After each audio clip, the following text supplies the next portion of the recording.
नमस्कार बच्चों, आज का हमारा पाठ है कक्षा 9वीं क्षितिज भाग 1 से कैदी और कोकिला कविता, जिसके कवि हैं माखनलाल चतुर्वेदी जी। कवि माखनलाल चतुर्वेदी ने कैदी और कोकिला कविता उस समय लिखी थी जब देश ब्रिटिश शासन के अधीन गुलामी के जंजीरों में जकड़ा हुआ था। वे खुद भी एक स्वतंत्रता सेनानी थे, जिस वजह से उन्हें कई बार जेल भी जाना पड़ा।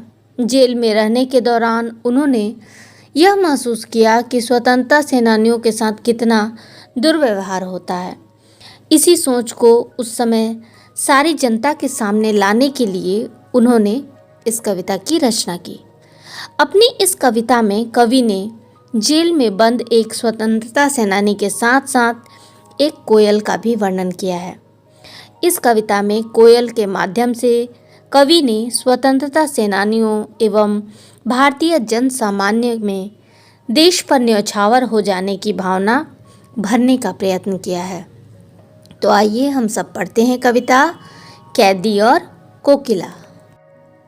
क्या गाती हो, क्यों रह जाती हो, कोकिल बोलो तो, क्या लाती हो, संदेशा किसका है, कोकिल बोलो तो।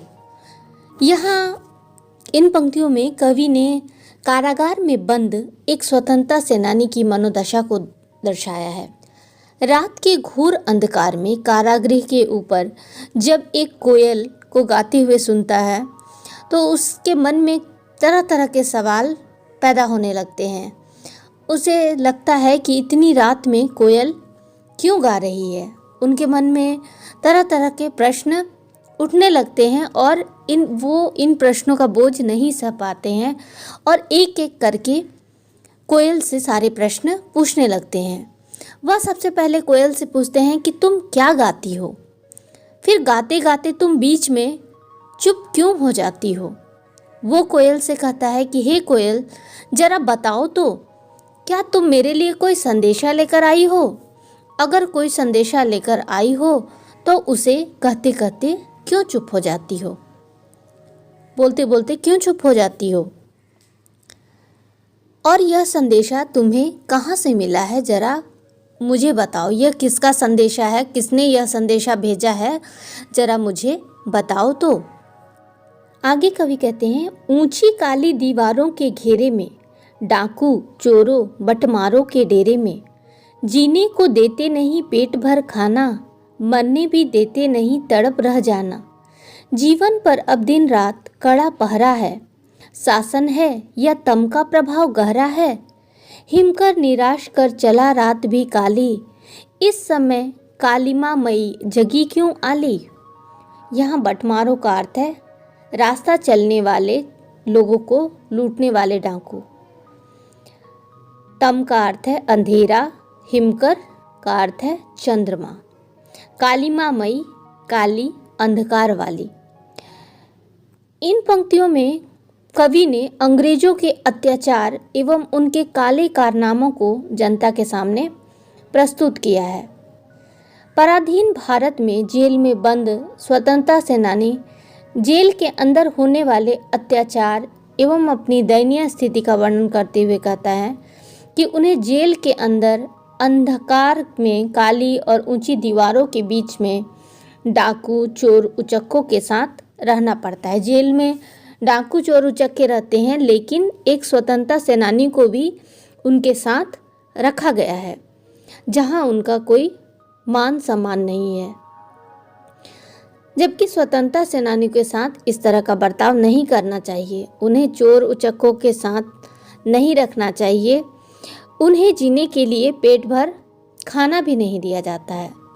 पेट भर के लोग उन्हें जेल में खाना भी नहीं देते हैं और न ही मरने दिया जाता है, मरने भी नहीं देते हैं और खाना खाने को भी ढंग से नहीं देते हैं।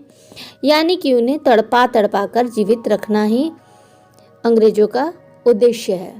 जो ब्रिटिश सरकार है उन्हें जेल में कैदी बना कर रखी है, तो न उन्हें पेट भर के खाना देती है और न उन्हें मरने दिया जाता है। थोड़ा थोड़ा खाना दे करके उन्हें जीवित रखा जाता है, उन्हें प्रताड़ित किया जा रहा है।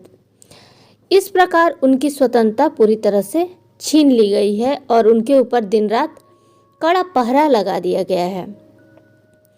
अंग्रेजी शासन उनके साथ घोर अन्याय कर रहा है, न उन्हें ढंग से खाना दे रहा है, न उन्हें मरने दे रहा है। इस तरह से अंग्रेजी शासन उन पर घोर अन्याय कर रहा है और अंग्रेजों के राज में स्वतंत्रता सेनानी को आकाश में भी घोर अंधकार रूपी निराशा दिखाई दे रही है और उस तरह का जीवन जीते जीते उनके मन में निराशा पैदा हो रही है, जहां न्याय रूपी चंद्रमा का थोड़ा सा भी प्रकाश नहीं है।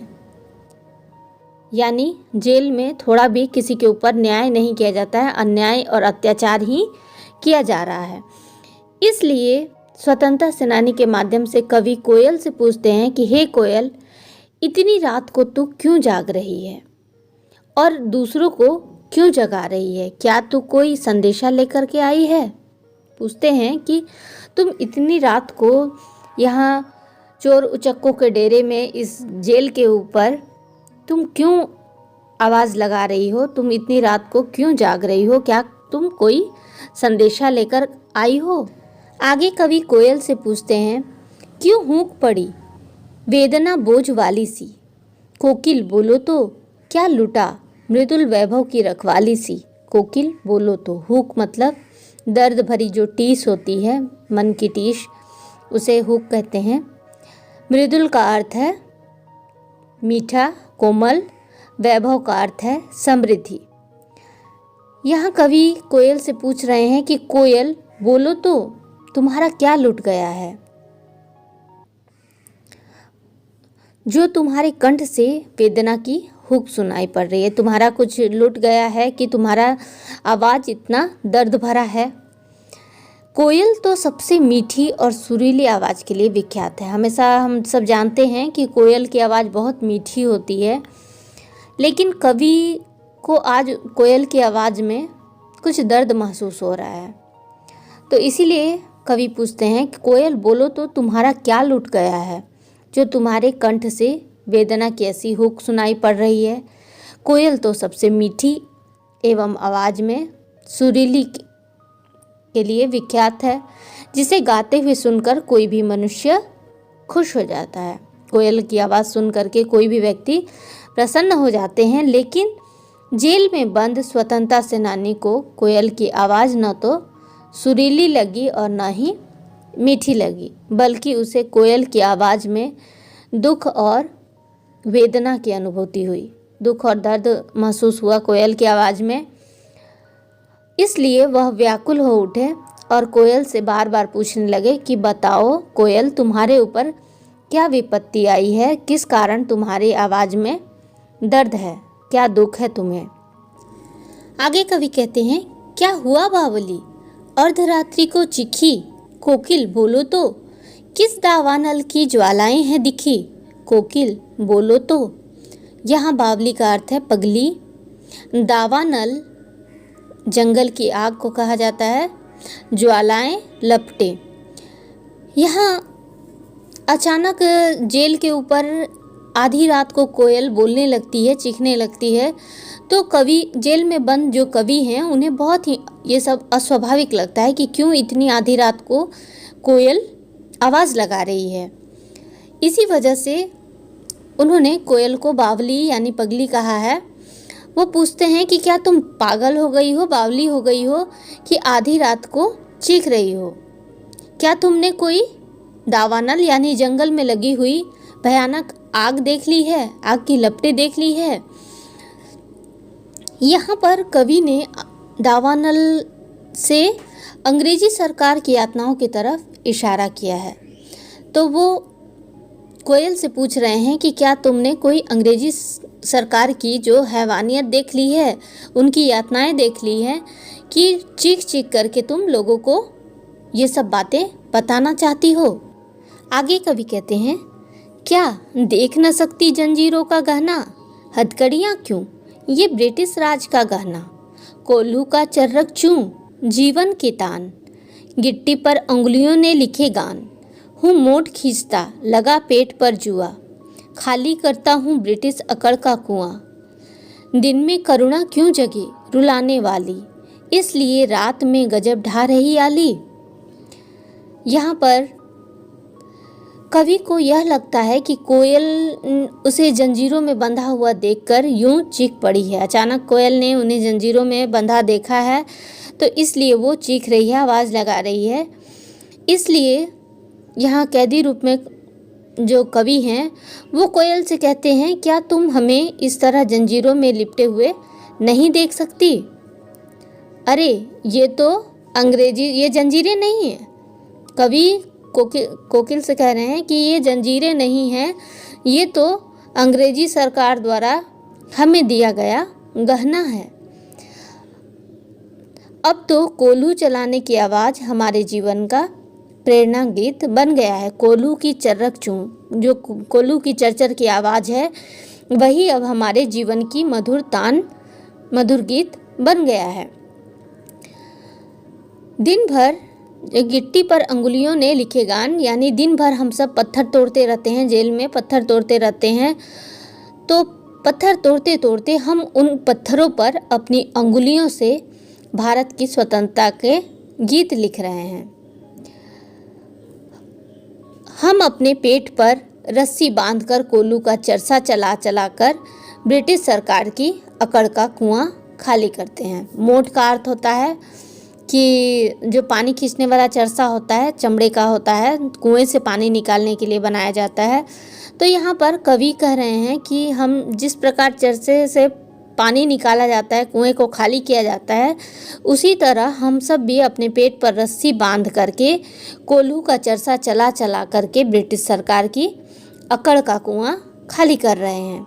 अर्थात यहाँ पर कवि कहना चाहते हैं कि हम इतने दुख और यातनाएं सहने के बाद भी, भूखे रहने के बाद भी, जो अंग्रेजी शासन के सामने नहीं झुक रहे हैं, हम झुक नहीं रहे हैं उनके सामने। हमारा जो शान है, हम शान से जी रहे हैं, जिससे उनकी अकड़ ज़रूर कम हो जाएगी। इसी वजह से दिन में हमारे अंदर जो यातनाओं को सहने के लिए गजब का आत्मबल आ जाता है। दिन में वो जेल में रह करके बहुत सारे काम करते हैं, तो उनके अंदर आत्मबल आता है, जिससे हमारे अंदर कोई करुणा उत्पन्न नहीं होता। वो दुखी नहीं होते हैं और ना ही वो रोते हैं। शायद तुम्हें यह बात पता चल गई है।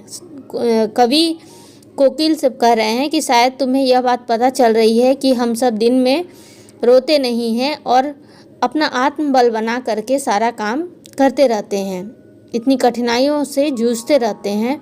शायद कोकिल को यह बात पता चल गई है, इसलिए कवि कहते हैं कि शायद तुम मुझे रात में सांत्वना देने आई हो, मेरे मन को शांति देने के लिए तुम आवाज़ निकाल रही हो, परंतु तुम्हारे जो वेदना से भरे स्वर हैं मेरे ऊपर गजब ढा दिया है और मेरे मन को व्याकुल कर दिया है। तुम्हारा जो दुख भरा जो आवाज़ सुन करके, वेदना से भरी हुई आवाज़ सुन करके मेरा मन बेचैन हो गया है, व्याकुल हो गया है।